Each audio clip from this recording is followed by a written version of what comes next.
नमस्कार दोस्तों, आप सभी का स्वागत है आपके अपने YouTube channel crack competition by सुबीके में।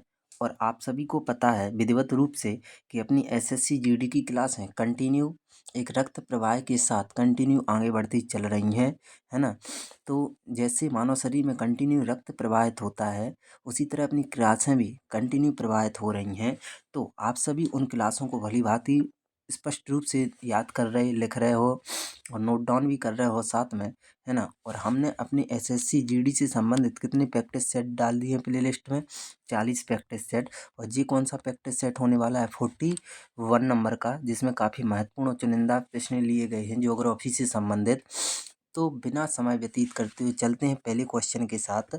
पहला क्वेश्चन क्या है कि भूगोल का जनक किसे कहा जाता है। तो अगर अपन भूगोल के जनक की बात करें तो भूगोल का जनक कहा जाता है एरेटोस्थनीज को। तो option C is the correct answer. Next question की बात करें तो अगला जो क्वेश्चन है वो है भूगोल के लिए जियोग्राफी शब्द का प्रयोग सर्वप्रथम किसने किया। तो जियोग्राफी शब्द का जो सबसे पहले प्रयोग किया इस संसार में, उनका नाम क्या था, हेकेटियस। कौन थे, हेकेटियस, यानी ए यहाँ पर अपना करेक्ट होगा। नेक्स्ट क्वेश्चन, क्वेश्चन नंबर 3, भूगोल पृथ्वी को केंद्र मानकर अध्ययन करने वाला विज्ञान है, यह कथन किसका है। तो जी कथन और स्टेटमेंट नारे बहुत पूछे जाते हैं, तो याद रखना भूगोल पृथ्वी को केंद्र मानकर अध्ययन करने वाला विज्ञान है, यह कथन है बारेनियस का। और जो दिख रहे होंगे ऑप्शन सी में, तो option C is the correct answer. Next question, question number 4, भू आकृतिक विज्ञान का जन्मदाता किसे कहा जाता है। तो भू आकृतिक विज्ञान का जन्मदाता कहा जाता है पेसेल को। और पेसेल आपको किस ऑप्शन में दिख रहा है, ऑप्शन बी में। तो ऑप्शन बी यहाँ पर अपना करेक्ट होगा। नेक्स्ट क्वेश्चन, मानव भूगोल का पिता किसको कहा जाता है। तो आप सभी को पता होना चाहिए मानव भूगोल का पिता कहा जाता है, किसे कहा जाता है, ब्लॉस को। ब्लॉस किस ऑप्शन में दिख रहे हैं, ऑप्शन ए में। तो ऑप्शन ए यहाँ पर अपना करेक्ट होगा। इस सेशन का 6 नंबर का क्वेश्चन है कि सौरमंडल के बारे में विश्व के समक्ष जानकारी प्रस्तुत करने का श्रेय किस विद्वान को जाता है। तो ये किस विद्वान को जाता है, कोपरनिकस। और कोपरनिकस किस ऑप्शन में, ऑप्शन सी में। तो option C is the correct answer.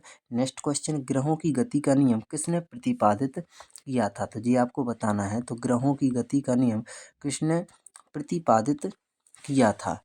तो इसका जो करेक्ट आंसर होगा वो होगा केपलर। तो option B is the correct answer. Next question, सौरमंडल में कुल कितने ग्रह हैं। तो आपको पता होना चाहिए सौरमंडल में कितने ग्रह हैं, 8। और 8 किस ऑप्शन में दिख रहा है, ऑप्शन ई में। तो option A is the correct answer. Next question, सूर्य से बढ़ती दूरी के अनुसार ग्रहों का निम्न में से कौन सा क्रम सही है। तो कौन सा क्रम सही है जी आपको बताना है। तो पहला कौन सा है, बुध, शुक्र, पृथ्वी, फिर इसके बाद मंगल। तो option A is the correct answer. Next question, question number 10, पृथ्वी से बढ़ती दूरी के अनुसार ग्रहों का निम्न में से कौन सा क्रम सही है। तो कौन सा क्रम सही है, तो पहले है शुक्र, मंगल, बुध और बृहस्पति, जो ऑप्शन बी में दिख रहा होगा। तो ऑप्शन बी यहाँ पर अपना करेक्ट हो जाएगा। अगला क्वेश्चन, इस सेशन में काफ़ी महत्वपूर्ण और चुनिंदा प्रश्न लिए गए हैं। तो अगला क्वेश्चन है, अंतरिक्ष में कुल कितने तारामंडल हैं।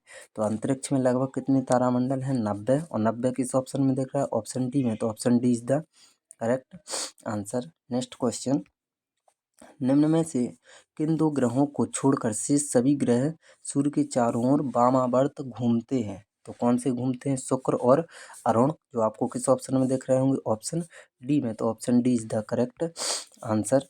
सौरमंडल का जन्मदाता किसे कहा जाता है। तो किसे कहा जाता है ये बताना है। तो वो कहा जाता है सूर्य को। तो सूर्य किस ऑप्शन में दिख रहा है, ऑप्शन ए में। तो ऑप्शन ए यहाँ पर अपना करेक्ट होगा। इस क्वेश्चन का जो 14वां क्वेश्चन है वो क्या है, सौरमंडल की खोज किसने की थी। तो ये बताना है। तो सौरमंडल की जो खोज की थी वो की थी कोपरनिकस ने। तो कोपरनिकस किस ऑप्शन में, ऑप्शन ए में। तो ऑप्शन ए अपना यहाँ पर करेक्ट होगा। ज्योग्राफी के काफ़ी महत्वपूर्ण प्रश्न लिए हैं हमने इस सीरीज में। नेक्स्ट क्वेश्चन, सूर्य के संगठन में कौन सी गैस सहायक है। तो सूर्य के संगठन में कौन सी गैस सहायक है, हाइड्रोजन और हीलियम। तो option D is the correct answer. Next question, Norway में अर्धरात्रि के समय सूर्य कब दिखाई देता है। तो नॉर्वे में अर्धरात्रि के समय सूर्य दिखाई देता है 21 जून को। कब दिखाई देता है, 21 जून को। तो option C is the correct answer. Next question, एक ग्रह की अपने अक्ष में सूर्य से अधिकतम दूरी को क्या कहते हैं। तो अधिकतम दूरी को कहते हैं अपन अपसौर और न्यूनतम दूरी को कहते हैं उपसौर। तो अधिकतम पूछा गया तो यहाँ पर अपना करेक्ट होगा बी ऑप्शन। नेक्स्ट क्वेश्चन, एक ग्रह की अपने अक्ष में सूर्य से न्यूनतम दूरी को क्या कहते हैं? तो अभी बताया न्यूनतम दूरी को उपसौर कहते हैं और अधिकतम दूरी को अपसौर कहते हैं। तो इसका करेक्ट आंसर क्या होगा? Option A is the correct answer.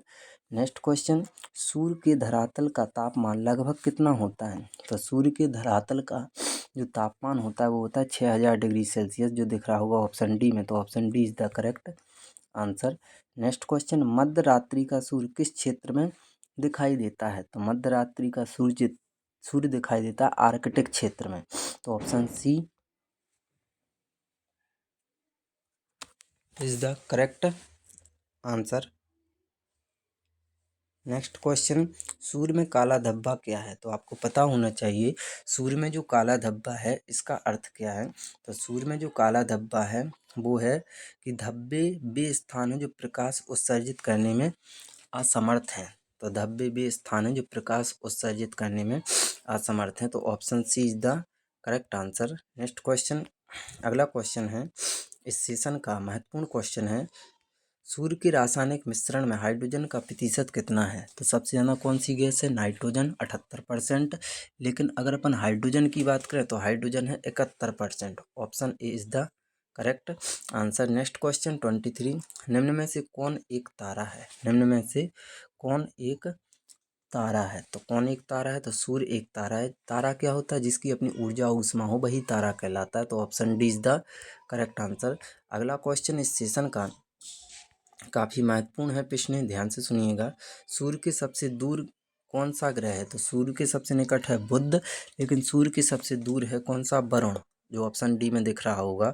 और इस सेशन का लास्ट क्वेश्चन है question number 25, minute Surya Prakash लेता है धरती तक पहुंचने में कितना समय? तो कितना समय लेता है? तो सूर्य प्रकाश लेता है धरती तक पहुंचने में कितना समय लेता है? तो कितना समय लेता है? 8 सेकंड के लगभग, यानी 8.3 second is the correct answer. तो आपको यह सेशन कैसा लगा एक बार ज़रूर कमेंट बॉक्स में बताएं। तो वीडियो को लाइक करें और चैनल को सब्सक्राइब करें। मिलते हैं, धन्यवाद दोस्तों, जय हिंद दोस्तों, गुड मॉर्निंग।